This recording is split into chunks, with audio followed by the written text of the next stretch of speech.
Solution লাইনের পক্ষ থেকে আপনাদের স্বাগতম। আজকের ভিডিওটির মাধ্যমে আপনারা খুব সহজেই ফেসবুক অ্যাকাউন্টটি ডিঅ্যাক্টিভেট করা শিখে নিতে পারবেন। প্রথমত অ্যাকাউন্টটি আপনাদের ফেসবুক অ্যাপসে লগ ইন করে নিতে হবে। সেখান থেকে আমরা 3 ডট মেনুতে যাব। তারপর হালকা স্ক্রল ডাউন করলে আমরা নিচে সেটিংস অ্যান্ড প্রাইভেসি নামের অপশনটি দেখতে পাবো। সেটিংস অ্যান্ড প্রাইভেসি থেকে সেটিংস অপশনটিতে যাব।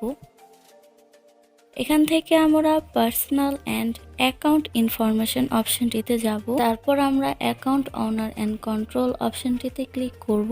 সেখান থেকে ডিঅ্যাক্টিভেশন অ্যান্ড ডিলিশন অপশনটিতে ক্লিক করব। তারপর আমাদের সামনে deactivate account and delete account দুটি অপশন আসবে। সেখান থেকে আমরা ডিঅ্যাক্টিভেট অ্যাকাউন্টটি চুজ করব। হালকা নিচে কন্টিনিউ টু ডিঅ্যাক্টিভেশন অপশনটি দেখা যাবে, সেখানে ক্লিক করব। তারপর আমাদের কিছু অপশন দেওয়া হবে অ্যাকাউন্ট ডিঅ্যাক্টিভেট এর কারণ হিসেবে। সো আমরা I have another Facebook account অপশনটি চুজ করে নিচ্ছি। তারপর হালকা স্ক্রল ডাউন করলে আমরা নিচে কন্টিনিউ অপশনটি দেখতে পাবো, সেখানে ক্লিক করব। হালকা নিচে স্ক্রল ডাউন করলে ডিঅ্যাক্টিভেট মাই অ্যাকাউন্ট অপশনটি দেখতে পাবো, সেখানে ক্লিক করব। তাহলে আমাদের অ্যাকাউন্টটি ডিঅ্যাক্টিভেট হয়ে যাবে। এখন যদি আমরা অন্য কোনো আইডি থেকে আমাদের অ্যাকাউন্টটি সার্চ করে দেখি, তাহলে আমাদের অ্যাকাউন্টটি আর শো করবে না।